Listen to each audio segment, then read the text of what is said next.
이 재단은 어디까지나 최서원, 최순실의 사적 소유와 다름없었다. 뭔가 하면 재단법인이니까 똑 떨어지긴 최서원이 그것은 아닙니다. 하지만 최서원이 거기에 집행부를 마음대로 구성을 하고 마음대로 지배를 했다는 거예요. 이러니까 최서원과 박근혜 대통령은 경제 공동체니까 이것은 박근혜 대통령이 뇌물 받은 것과 다름없다고 본 거예요.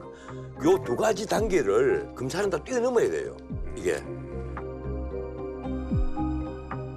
그러니까 만약에 K스포츠 재단이나 미러 재단에 돈을 출연한 기업의 임원들이 몇 명이라도 들어와 있고 그분들이 회의를 해가지고 뭐 이사장을 선임하고 또 실무자들을 편성해가지고 직원을 채용하고 이랬더라면 박근혜 대통령이 나는 정말 좋은 취지에서 이거를 협조 요청했던 거다. 사면하고는 이거는 관계가 없다 이렇게 얘기해도 그거를 아니라고 하기가 그냥 어려울 거예요. 근데 박근혜 대통령의 작용이 없었다면 애초부터 최순실이 지배하는 재단에 어느 기업이 돈을 수십억씩 내냐는 거예요. 그러니까 이것 때문에 지금 헌법재판소에서도 재단을 최순실이 지배했다고 본 거고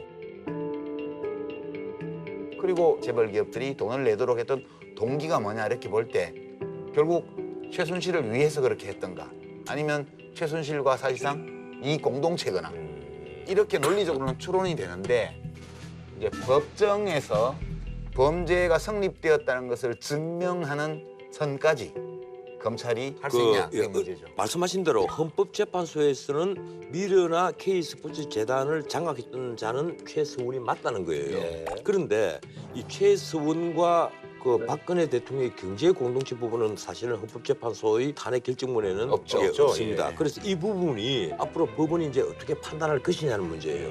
만약에 경제 공동체에 대한 판례라도 많이 축적이 돼가 있다면 모르겠는데 그렇지 않단 말이에요. 그리고 최서원과 박근혜 대통령이 근데 친족 관계라면 또 모르겠는데 그것도 아니거든요. 이래서 이제 법원이 판단을 해야 될 문제인데 지금 특검에서 이걸 뇌물이다 이렇게 본 데는 최순실과 박근혜 대통령의 경제 공동체 한 가족과 다름없는 이런 것이라는 거예요. 이재용 부회장 사건 재판부가 바뀌었잖아요. 그래서 이제 두 번 바뀌었어요. 그래서 원래 이제 그 내정됐던 판사가 조 부장 판사여가지고 다시 이제 바뀌어서 근데 그분의 장인이 이제 최순실 씨하고 뭐 연관이 있다 그래서 이제 이재용 삼성 부회장의 뇌물 사건을 맡고 있는 부장 판사의 가족이 과거에 최순실 씨와 인연이 있는 것으로 드러나서 논란이 되고 있습니다.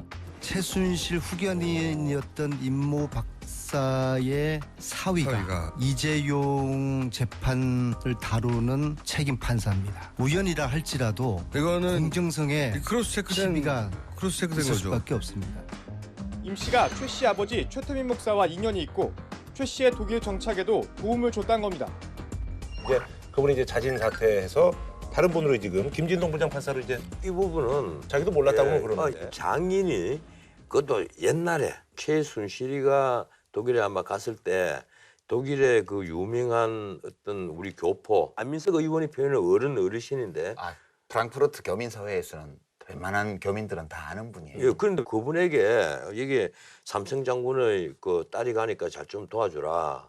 왜 또 삼성 장군이라고 표현했는지 모르겠어요. 그런 관계인데 쉽게 말하면 이분이 장인이 그러니까 영향을 받을 수 있는 것 아니냐. 그런데 이 판사로서는 완전히 아닌 밤에 공두깨인데 어떻든 의심이 있다 생각했으니까. 그렇게 하고 자기 장인이 정수장학회 이사도 했고 그랬잖아요. 그러니까 정수장학회 이사를 했더라고요. 그러니까 여하튼 이런 의혹이 제기돼 있으니까 처음에는 법원행정처에서 바꿀 이유 없다 이렇게 얘기를 하다가 막 비판이 오고 새로운 사실들이 계속 나오기 시작하니까 본인이 이제 스스로 재책을 한 거죠. 재배정해달라고. 그렇게 해서 지금 김진동 부장판사한테 갔는데 이게 또 묘해. 지난번에 뭐 이제 진경준 처음에 조 부장판사 할 때는 컴퓨터 추첨으로 해서 배정을 했는데 그다음에는 법원에서 배정을 한 거예요. 재배정을. 근데 지금 세 번째 재판부가 김진동 부장판사인데 이분이 그 지난번에 우리 다뤘잖아요. 진경준 검사장 사건 때. 이 부패 전담부예요. 근데 두 사람이 지음 관계로 보인다라는. 그러니까 그게 사실 김정주 씨가 좀 압박을 느껴서 줬다고 얘기까지 했는데. 그걸 그래도 뇌물로 보지 않고 지음지교라고 봤는데. 그러니까 하필이면 왜 또 거기냐 이거야. 그런데 우리가 그런 식으로 뭐 계속해서 법원을 의심하기 시작하면 한도 끝도 없고. 지금 법원이 위험해요. 이게 오해일 수도 있고 또 이해일 수도 있는데 지금 안 그래도 양승태 대법원장의 권위주의적인 법원 운영이 지금 법조 사회 내부에서 지금 문제를 일으키고 있잖아요. 이번에 국제인권법 연구회 판사들 연구 모임이에요. 이 활동을 방해하고 이렇게 했던 일들을 보면 이 정도 법원 재판부 재배당에 영향을 미치는 거는 능히 할 수 있지 않느냐는 게 지금 일반적인 시각이에요. 글쎄 저는 그건 아니라고 봅니다. 대법원이나 법원 행정처에서 이부의 배당에 했다고 난리가 나죠. 그럼 누가 결정해요, 그거? 아, 서울중앙지방 법원장이 하죠. 서울중앙지방법원에서 재판부 배당을 하는데 근데 대법원에서 직접적인 지시가 내려왔다. 그건 아니죠. 두 문장은 네. 아무런 메시지를 안 낸 것 같지만 깊이 들여다보면 메시지가 있어요. 두 가지 의미를 담고 네네. 있는 건데 사실상 아무런 명시적인 메시지가 없는 거는 지금까지 견지해온 입장을 그대로 밀고 간다. 가겠다. 그런 메시지가 담겨 있죠, 여기에. 그러니까 내 입장 변화가 없다.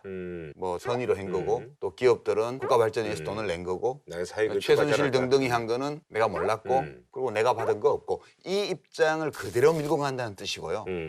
두 번째는 전직 대통령의 명예 또는 정치인으로서의 책임의식 이것은 갖고 가지 않겠다. 이건 버리겠다. 그러니까 피의자로서 누려야 마땅한 시민의 권리, 우리 헌법과 법률이 보장하고 있는 피의자의 권리만 가지고 검찰과 싸우겠다.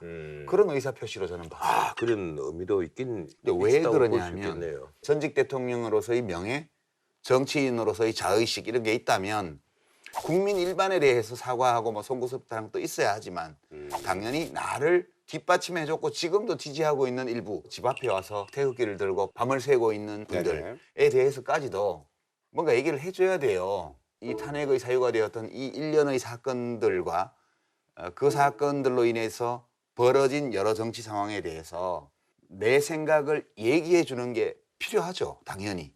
근데 그런 기대를 가지고 우리가 메시지를 기대했는데 안 나왔잖아요, 그게. 이야기는 사주를 그 복잡해도 얘기를 그렇고. 안 한다는 뜻입니다, 앞으로도. 아니 근데 본인에게 어떤 앞으로 정치적인 미래 뭐 이런 네네. 것이 있다면 예, 당연히 메시지가 나왔겠죠. 아니 그 노무현 대통령 때하고 비교를 해보면 탄핵당한 대통령은 아니지만 퇴임하고 나서 가족의 돈 문제 때문에 검찰 수사를 받게 됐잖아요. 네네. 그 흐름에 노무현 대통령이 어떤 메시지들을 냈냐면 자기 지지자들을 향해서는 나를 버리십시오라고 메시지를 냈어요. 나를 버리셔야 됩니다. 그러니까 전직 대통령으로서 의도했던 의도하지 않았던 간에 어떤 오류가 드러났고 네네. 그걸로 인해서 나를 지지했던 사람들, 내가 딛고 있던 정치적인 진영이 완전히 풍비박산이 날 위기에 처했을 때 그게 더 이상 정치를 안 하는 분이었지만 그 피해를 최소화시켜주기 위해서 나를 버리라. 그리고 이 실패는 나의 실패이지 내가 몸담았던 정당이나 정치적인 세력, 진영의 실패가 아니다. 또는 진보라는 이념적 지향의 실패가 아니다. 그렇게 해서 나를 대통령으로 만들어 주었던 정치 집단 또는 시민들과의 관계를 끊어내서 자기 혼자 그걸 안고 가려고 노력한 메시지를 계속 냈거든요. 근데 이 메시지를 안 내고 있어요. 지금 당연히 보수 쪽에서는 기대할 거 아니에요.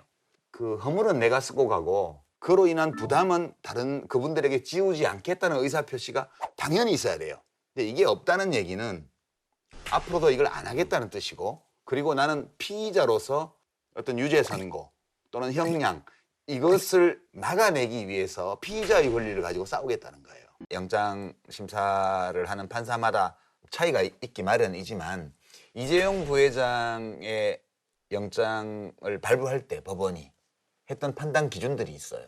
그러니까 그때 검찰이 청구한 구속영장에서 제시한 여러 증거들이 삼성 임원들의 여러 핸드폰이나 이런 것들이 많았단 말이에요. 네.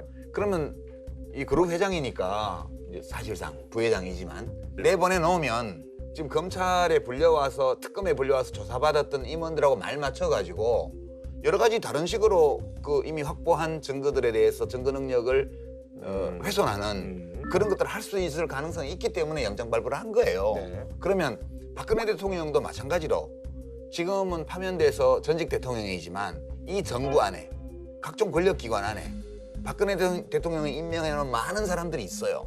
자유롭게 다니면서 말을 맞추기 시작하면 역시 그전에 획득해놓은 증거들을 훼손할 수 있는 그런 가능성이 있기 때문에 그냥 영장 발부해야 맞는 거예요. 근데 제 생각은 그런데 검찰이 청구할까 이렇게 보면 일단 청구 안 하고 욕먹는 것과 청구했다가 기각돼서 욕먹는 건 달라요.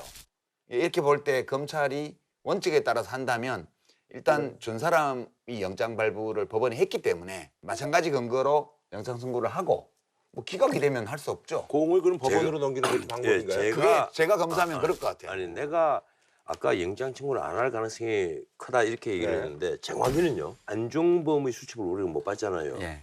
내가 검사라면 안종범의 수첩이 이 영장 청구를 하느냐 안 하느냐를 결정할 겁니다. 안종범의 수첩에 무려 39건이에요. 거기는 대통령의 온갖 지시가 다 기록돼가 있고 이것을 분석을 해서 아, 이 정도 같으면 영장 청구를 할 수밖에 없다.